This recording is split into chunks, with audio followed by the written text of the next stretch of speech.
Ashamaa harka fuune daawwattootaa fi dhaggeeffattoota Gadaa Miidiyaa Neetwoork oduu keenya guyyaa har'aa qabannee dhiyaannee jirra.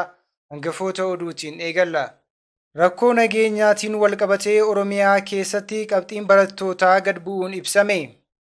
Koomishinii ogeessotaa mirgoota namoomaa idil-addunyaa sarbiinsa mirgoota namoomaa Itoophiyaatti raawwatame irratti bu'aa qorannoo isaa ifa godhe. Itoophiyaa, Sudaanii fi Ijipt dhimma hidha haaromsaa irratti marii eegaluun ibsame.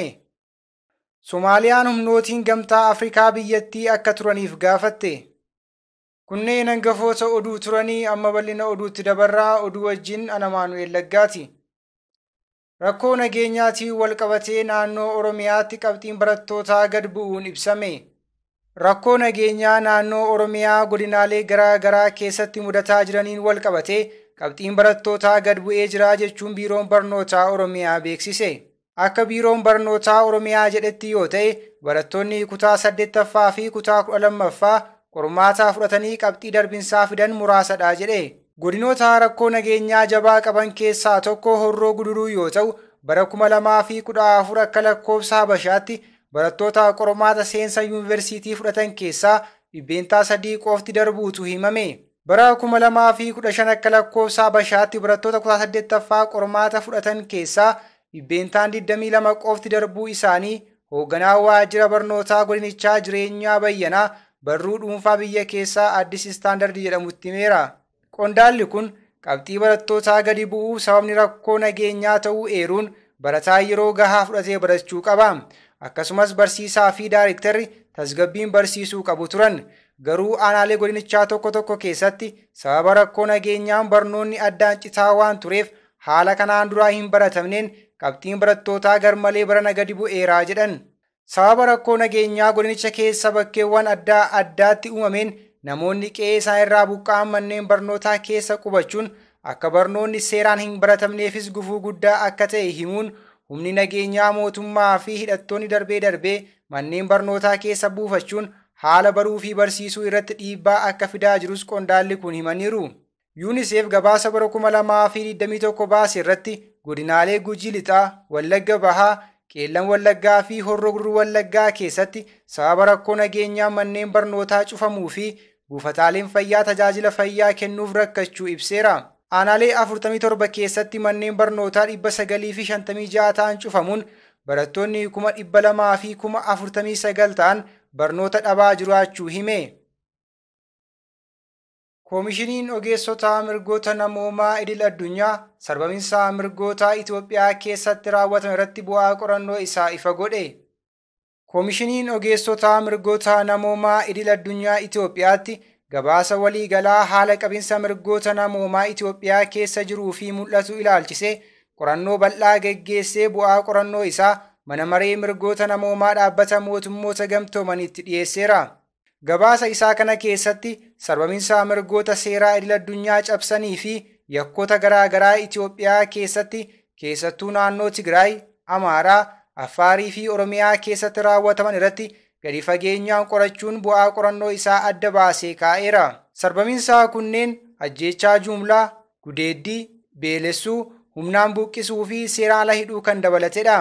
Mootummaan Itoophiyaa sarbiinsa mirga namoomaa karaa seera qabeessa ta'een qorachuu waan dadhabeef adeemsa haqaa ce'umsaa biyyattii rakkoolee hedduuf akka saaxilamu godheeras jedha. Itoophiyaan sababa keessoo uumuun qorannoo idil-addunyaa jalaa miliquuf yaaltee jirti jedha gabaasichi.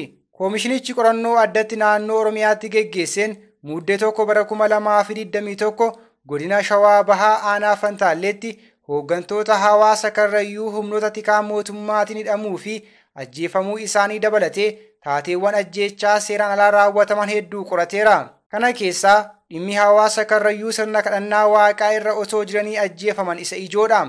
Akka gabaasa kanaatti taatee sanaan namoonni 14 ajjeefamaniiru, 23 immoo kaampii waraanaa keessatti ji'a tokko oliif akka hidhamanii turan taasifamaniiru. Koomishinii ogeessotaa kun dabalataan akkaataa hidhaa lammiilee nagaa Oromoo irra gahu ibseera. Keessattuu dhiirota yookaan dargaggoota waraana bilisummaa Oromoo WBO waliin hidhata qabu jedhamanii hidhaman hedduu ta'uu eereera. Akka gabaasichi jedhutti hidhaan adoolessa bara 2020 hanga bitootessa bara 2023 gidduutti galmaa'e adda durummaan poolisii federaalaa humna addaa Oromiyaa fi darbee raayyaa ittisa biyyaa kan raawwatame yoo ta'u, hidhaan kun dararaa fi sarbiinsa mirga namoomaa waliin kan raawwatame ta'uu ibseera. Sarbamni mirga namoomaa kun ammallee itti fufee jira jedhe gabaasichi. Kana malees miseensa maatii namoota waraana bilisummaa Oromoo keessa jiru jedhamanii shakkamanis hidhamaa jiru jedhe. Itti dabaluun yeroo garaa garaatti dubartoota irratti miidhaan saalaa kan raawwatamu ta'us addeesseera. Hidhaa fi ajjeechaa yeroo baay'ee uggura sochii sababa godhachuun kan raawwatamu ta'uu fi adeemsi kun ammoo sodaa hamaa ta'eef gumaacheera jedhe. Akkasumas yeroo lolaa waraana bilisummaa Oromoo fi raayyaa ittisa biyyaa gidduutti hammaatee turetti haleellaa diroonii humni qilleensaa Itoophiyaa wal duraa duubaan naannoo Oromiyaatti ji'oottan onkoloolessaa fi sadaasaa bara 2022 gara lixa Oromiyaatti raawwateen namoota nagaa irratti miidhaan gahuu qorannoo kanaan mirkaneeffachuu ibseera. Koomishinichi taateewwan adda addaa bakka sadiitti ta'aniin namoonni nagaa ajjeefamuu yookaan miidhamuu isaanii mirkaneessuu akka danda'e gabaaseera. Koomishinii ogeessotaa mirgoota namoomaa idil addunyaa Itoophiyaatti gama mootummaa Itoophiyaa irraa sarbamiinsa raawwataman kana qorachuuf gahumsaa fi fedhii gahaa ta'e jiraachuu dhabuu kaasuun akkasumas sarbamiinsi kun ammallee kan itti fufaa jiru ta'uu eeruun turtiin aangoo isaa dheereffamee qorannoon dabalataa akka geggeeffamuu qabu yaada dhiyeesseera. Itoophiyaa, Sudaanii fi Ijipti dhimma hidha haaromsaa irratti marii eegaluun ibsame. Mariin kun geggeessitoota biyyoota gam-sadeen irraa walitti dhufanii waa'ee hidha guddichaa Itoophiyaa irratti mari'atama. Dursaan garee mari'attootaa Itoophiyaa Ambaasaadder Silashii Baqqalaan sirna baninsaa irratti haasawaa taasisaniin marichi bu'uura ibsa qajeelfamaa bara 2015 akka lakkoofsa Habashaatti irra ga'ameen guutinsa marsaa arfaffaa hidha haaromsaa Itoophiyaa raawwatte booda ta'uu ibsan. Haaluma kanaan marii marsaa kanaa biyyoonni kunneen waliigaltee irra ga'uuf tattaaffii walirraa hin cinne akka taasisan amantaa qaban ibsaniiru. Kana malees bu'uura ibsa qajeelfamichaan kaa'ameen bishaan Abbayyaa itti fayyadama sababa bu'uureffatee fi haqa qabeessummaa mirkaneessuun filmaata tokkicha ta'uu himaniiru. Dabalataanis adeemsichi milkaa'inaan akka xumuramuuf Itoophiyaan akkuma kanaan duraa kutannoodhaan gahee ishee akka bahattu mirkaneessaniiru. Ministeerri bishaanii fi jallisii Masrii Piroofeesar Haanii Suweelmaan fi eeggataan ministeera bishaanii Sudaan Dawaalbaayit Abdurrahmaan Mansuur Bashir gama isaaniin adeemsa marichaan waliigaltee irra ga'uuf abdii qaban ibsaniiru. Biyyoota sadan gidduutti mariin tibbana Kaayirootti geggeeffamee ture waliigaltee malee xumuramuun isaanii yaadatama. Soomaaliyaan humnoonni gamtaa Afrikaa biyyattii akka turaniif gaafatte. Soomaaliyaan humnoonni nagaa kabachiiftotaa gamtaa Afrikaa biyyattii keessaa akka turaniif biyyoota gamtooman gaafatte. Biyyattiin biyyoota gamtooman loltoonni ergama ce'umsaa gamtaa Afrikaa Soomaaliyaa keessaa ATMIS marsaa bahiinsaa itti aanu baatii sadiin akka tursiisan gaafatte.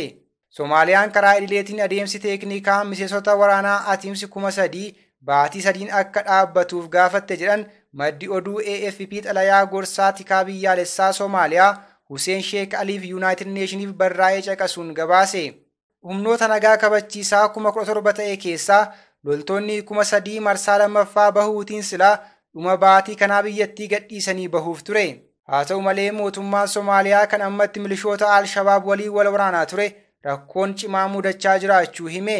Biyyoonni gamtooman seera baaseen humnoonni nagaa kabachiisotaa Soomaaliyaa keessaa bara itti aanutti guutummaan bahuun itti gaafatamummaan nageenya kabachiisuu humnoota biyyaalessaa Soomaaliyaatti akka kennamuuf murtaa'uunsaan yaadatama. Humni nagaa kabachiisaa loltoota isaa wal jalaan hir'isuu baatii waxabajjii keessa eegale. Egaan kabajamtoota daawwattootaa fi dhaggeeffattoota Gadaa Miidiyaa Neetwork oduu fi odeeffannoo dabalatee qophiilee Gadaa Miidiyaa Neetwork kanneen biroo karaa toora YouTube chaanaalii keenya subscribe like gochuun hordofuu hin dagatinaa jecha oduun guyyaa har'aaf qabadhee dhiyaadhee kana fakkaata ture ana wajjin sa'aatii oduutti walitti deebina. Hangasittuu qophiilee Gadaa Miidiyaa Neetwork kanneen biroo wajjin turtii gaarii.